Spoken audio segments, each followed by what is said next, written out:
I stared at the hospital ceiling, feeling the dull ache of pain creeping through my body. My name is Margaret, and I'm 45 years old. I should have been living a comfortable life, having recently inherited my father's $20 million family business, a legacy he built from the ground up with decades of hard work and dedication. But instead of celebrating this new chapter in my life, I found myself confined to a hospital bed, fighting a rare skin condition that had left my face covered in white blisters. Every time I caught a glimpse of myself in the mirror, I could barely recognize the woman staring back at me. The physical discomfort was intense, but the emotional turmoil was far worse.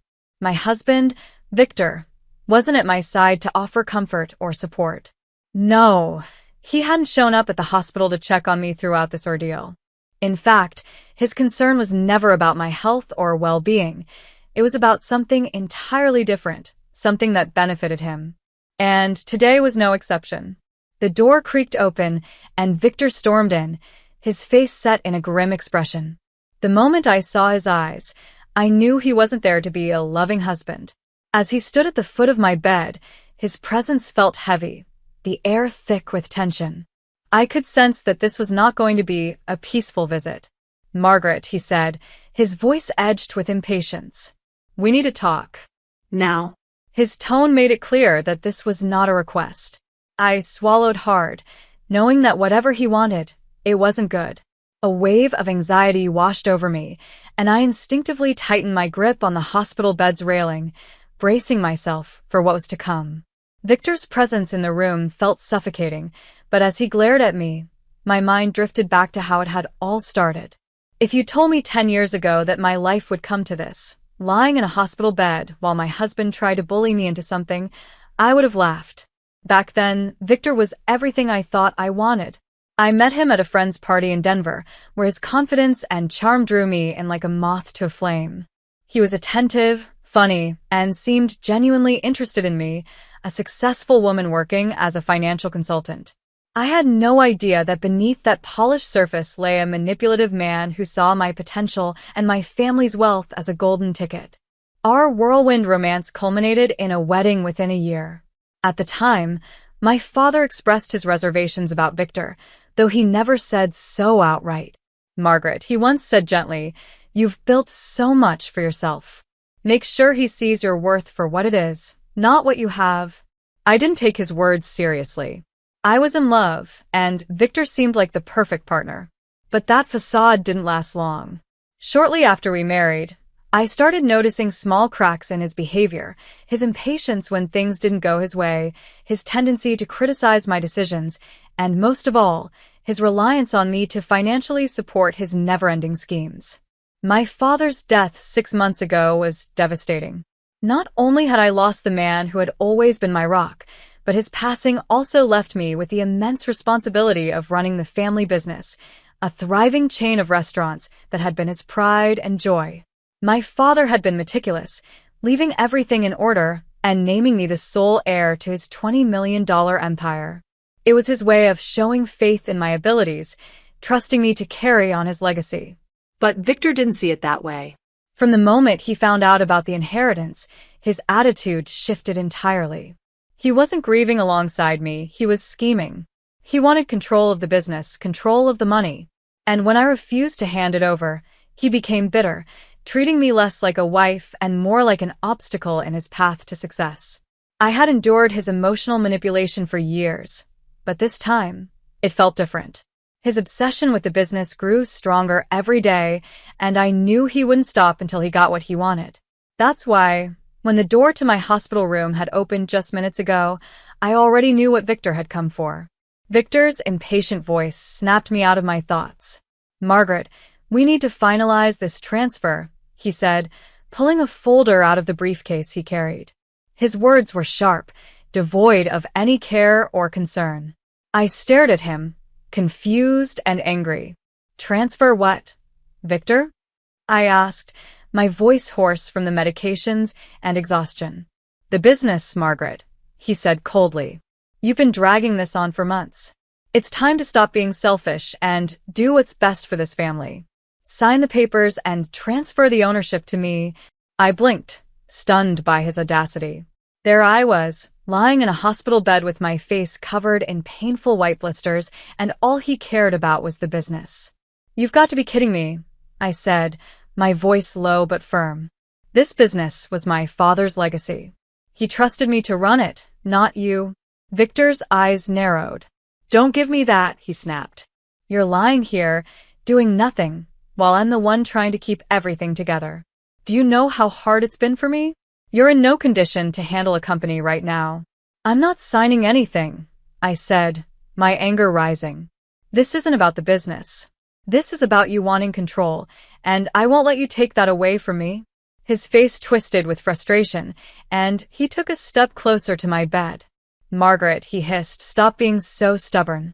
You can't even take care of yourself.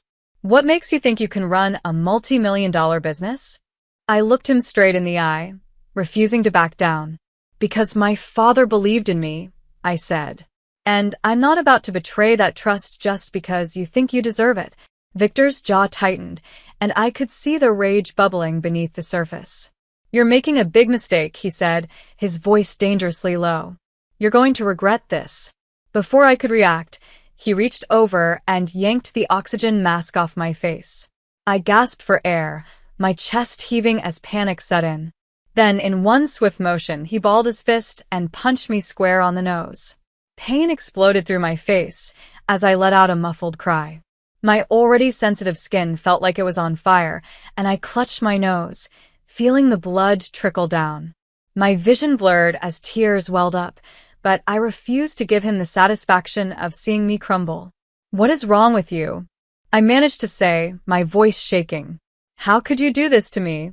Victor leaned closer, his face inches from mine. "You brought this on yourself," he spat. "All you had to do was sign the damn papers." The door to the room suddenly burst open, and I heard a nurse's horrified voice. "What is going on here?" she demanded. A security guard followed close behind, his eyes immediately locking on Victor.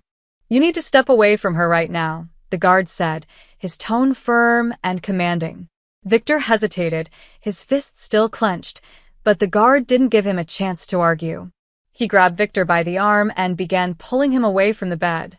"You'll regret this, Margaret," Victor yelled as he was dragged out of the room. "This isn't over." The nurse rushed to my side, checking my injuries. "Are you okay?" she asked, her voice gentle but urgent. I nodded weakly, my hands trembling as I tried to hold back the tears. "Please," I whispered. "Don't let him come back." The nurse placed a reassuring hand on my shoulder. "He won't. I'll make sure of it." As the door closed behind Victor, I felt a strange mix of fear and relief. My body ached, and my heart was shattered, but I knew one thing for certain. I couldn't keep living like this. Something had to change. The room felt suffocatingly quiet once Victor was removed. My breathing was shallow, my face throbbed in pain, and my mind raced as I tried to process what had just happened. The nurse stayed by my side, carefully cleaning the blood from my face and examining the bruises forming on my nose. "I've called the hospital administration," she said gently. "They're reporting this to the police. He's not going to get away with this." I nodded weakly, unable to form words. Every ounce of energy was drained from me, but I knew one thing for sure. This was the final straw. Victor had crossed a line I could never forgive. He wasn't just manipulative anymore. He was violent, and I couldn't let him continue to control or hurt me. A few hours later, my closest friend, Emma, arrived. Emma had been my rock ever since we met during college, and she had always been there for me, even when Victor tried to isolate me from everyone. When she walked in and saw my swollen nose and tear-streaked face, her expression darkened. "Margaret," she whispered, rushing to my side. "What did he do to you?" I bit my lip, holding back tears. "He came here demanding I sign over the business," I said quietly. When I refused, he took off my oxygen mask and punched me. Emma's face flushed with anger. "This is it," she said firmly. "You're not dealing with him anymore. We're going to the police, and we're going to make sure he never comes near you again." Her words gave me a sense of relief, but also guilt. For so long, I had tolerated Victor's behavior, hoping things would get better. Now I realized that by staying silent, I had allowed his abuse to escalate. Emma wasted no time. She contacted the hospital staff and ensured that a detailed report of the incident was filed. The nurse who had witnessed the attack also agreed to provide a statement. "We won't let him intimidate you anymore," Emma said, squeezing my hand. "You're not alone in this." Over the next couple of days, I began to feel a small sense of control returning to my life. The hospital administration confirmed that they had submitted the incident to the local police, and I received a visit from an officer who took my statement. They assured me that Victor would be held accountable for his actions. It wasn't just about the physical pain he had caused me. It was about the years of manipulation, control, and emotional abuse that I had endured. For the first time, I was beginning to see a way out. A few days after the incident, I met with my lawyer, Sophia Reed, in her office. Sophia had helped me with the legal formalities of my father's estate after his passing, and she knew the intricacies of my situation better than anyone. When I explained what Victor had done in the hospital, her expression hardened. "Margaret, this isn't just domestic violence," she said firmly. "This is an outright attempt to manipulate you into giving up your inheritance.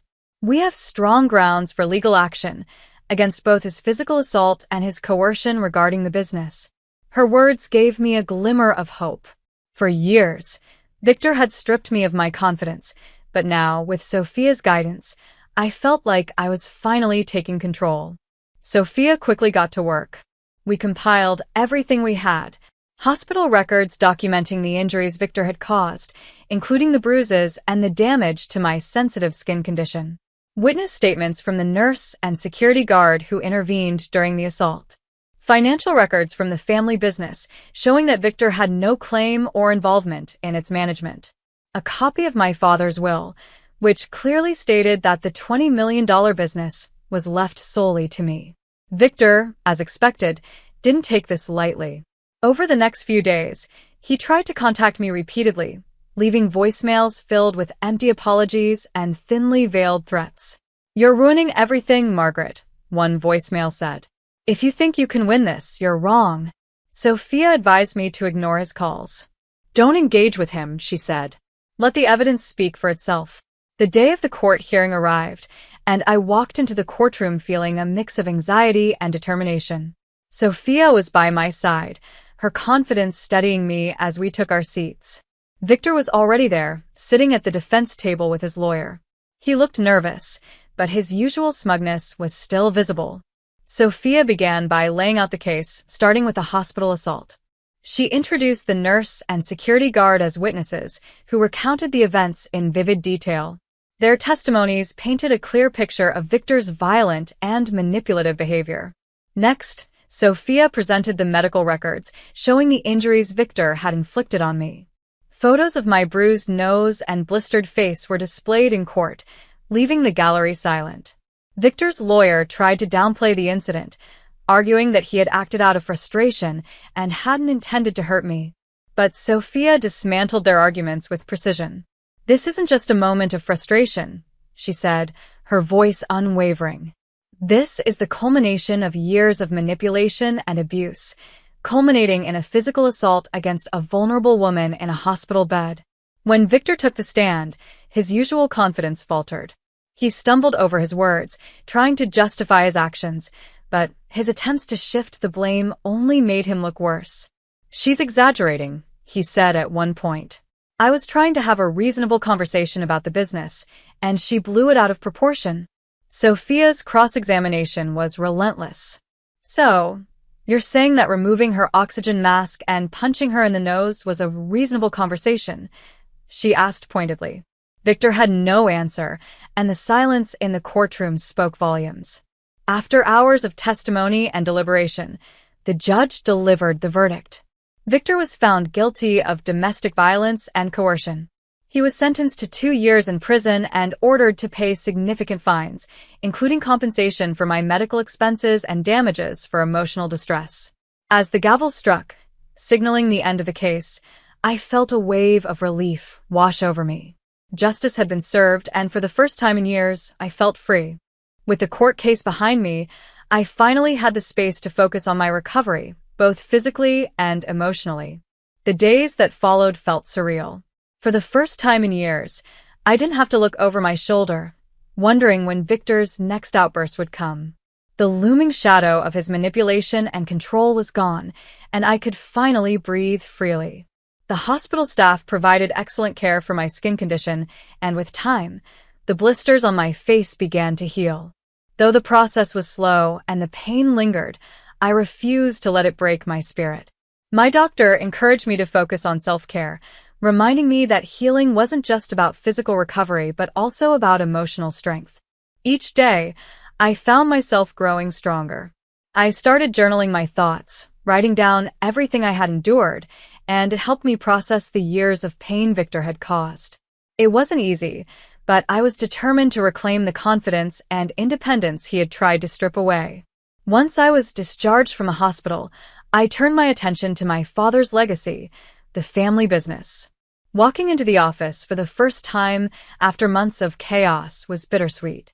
The memories of my father were everywhere, from the framed photos on the walls to the notes he had left in his meticulous handwriting.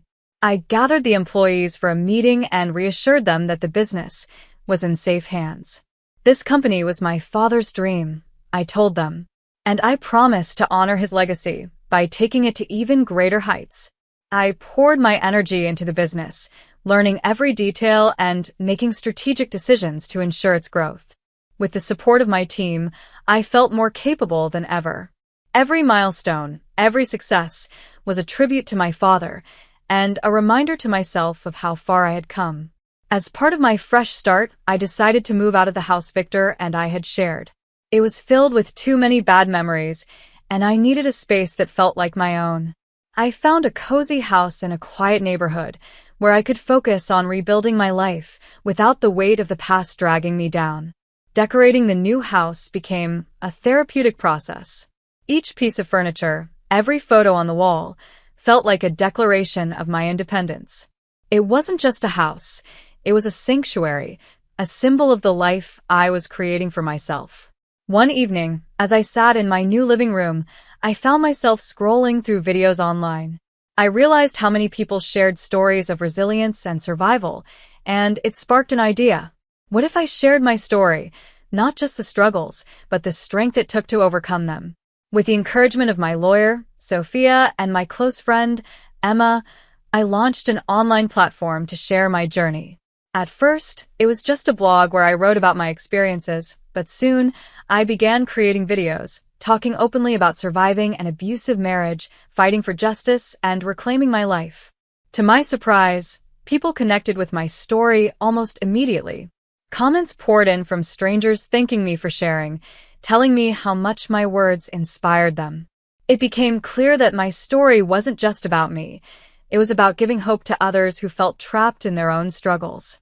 With the income one began earning from my platform and the continued success of the business, I started planning for a future filled with possibilities. I set up a foundation in my father's name to support victims of domestic violence, ensuring that his legacy would help others the way he had always helped me. Each day brought new challenges, but also new victories. Whether it was meeting business goals, connecting with people online, or simply enjoying a peaceful moment in my new home, I felt immense gratitude for the life I was rebuilding. Looking back, I realized that everything I had endured, Victor's manipulation, the assault, the legal battle, had only made me stronger. I wasn't the woman who had silently endured his abuse anymore. I was a survivor, a fighter, and a leader. As I sat by the window of my new home, watching the sun set over the quiet neighborhood, I felt a sense of peace I hadn't known in years. My father's legacy was safe, and my life was my own again. I was no longer defined by the pain of my past, but by the strength I had found to overcome it. Thank you so much for watching and being a part of my journey. If this story inspired you or resonated with you in any way, don't forget to like this video and share your thoughts in the comments below. Your feedback means the world to me, and I'd love to hear your stories or experiences. If you haven't already, make sure to subscribe to my channel for more inspiring stories, life lessons, and empowering content. And don't forget to hit the bell icon so you never miss an update. Together, let's build a community of strength, hope, and positivity. Thank you for your support, and I'll see you in the next video.